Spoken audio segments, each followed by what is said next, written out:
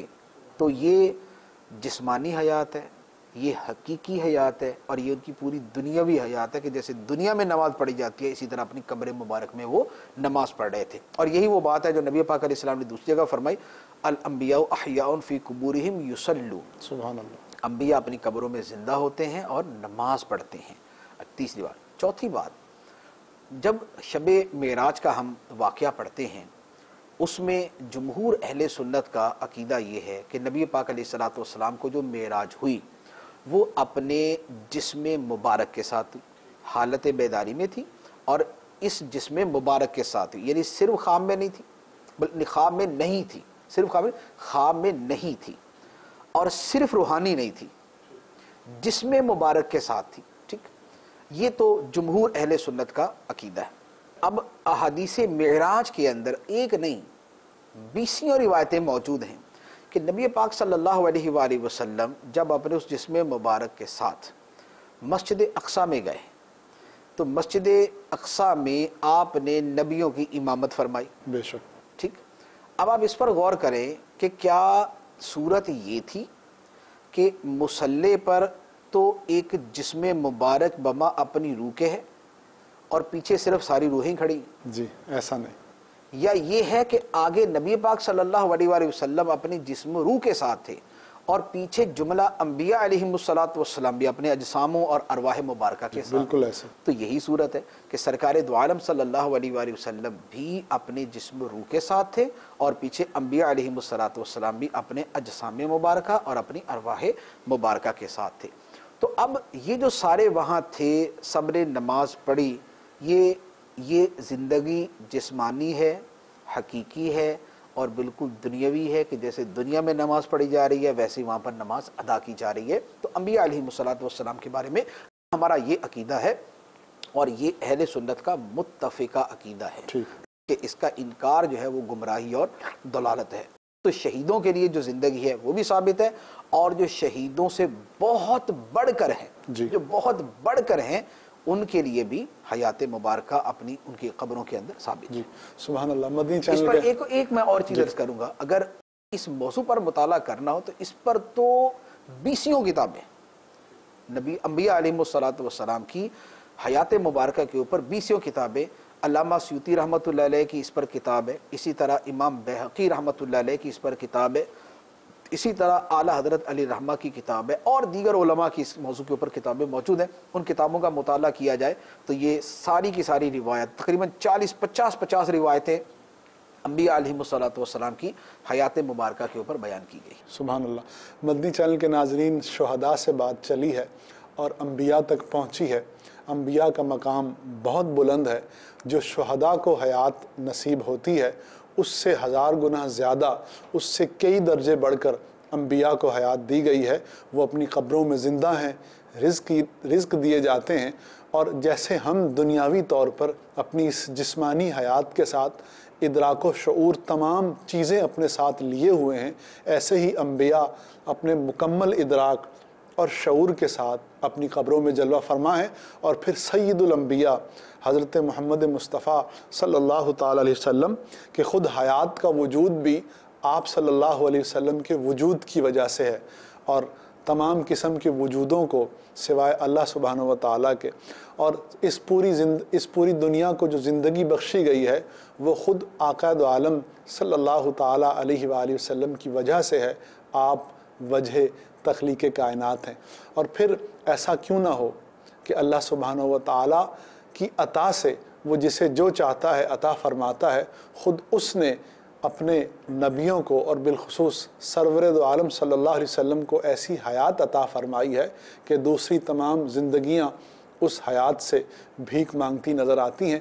آقا دو عالم صلی اللہ تعالی وسلم کی حیات مبارکہ کے حوالے سے ظاہری طور پہ اس دار فانی سے کوچ کر جانے کے بعد، اس دار فانی سے چلے جانے کے بعد ایک واقعہ عرض کرتا ہوں۔ حضرت مولا علی مشکل کشا رضی اللہ تعالیٰ عنہ راوی ہیں کہ ایک دیہاتی جو ہے وہ آقا دو عالم صلی اللہ تعالی وسلم کی ظاہری وفات کے 3 دن کے بعد آپ کی قبر منور پر آتا ہے اور آ کر اپنے آپ کو قبر مبارکہ پر گرا لیتا ہے، روتا ہے، گر گراتا ہے اور عرض کرتا ہے کہ یا رسول اللہ میں نے اپنی جان پر ظلم کیا ہے، اور جن لوگوں نے اپنی جان پر ظلم کیا ہو آپ ان کو اللہ تعالیٰ کی بارگاہ سے معافی دلواتے ہیں۔